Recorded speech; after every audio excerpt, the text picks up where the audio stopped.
কি হইছিল ঘটনাটা? ঘটনাটা ওই তো আমি সকালবেলা আইসি সেটা দেখি চাল আমার নিচে ঘরের একটা বস্তা ভিতরে চাল আসলো, চাল নিচে, এরপরে একটা পিতলের শাড়ি নিচে, একটা ডেক নিচে, চশমার নিচে, এরপরে 100টা টেহা নিচে, মায়ের মানি ব্যাগ নিচে।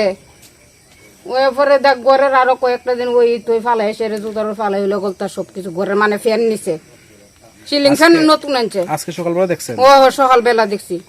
রাত্রেবেলা ইয়েতে আসলেন না, বাড়িতে আসলেন না? আসলাম 11টার সময়, গেছে কি করো, গেছে কি ফুলা পানি ডরে দেখা কই বাবু ঘরও নাই, কি করো ঘুমাই গেছে, ডর লাগে দেখে সিরা। বাড়ির মালিকের নাম কি? রঞ্জিত শুক্লবৈদ্য। কালকে আমার ওই 3টা ডেক নিছে, হোদা তরকারি করাই নিছে, একটা বড়ি দাও নিছে, তাল নিছে, বাড়ি গ্লাস এটা লিয়ে গেছে। বাড়ির মালিকের নাম কি? অজিত মাঝি দাস।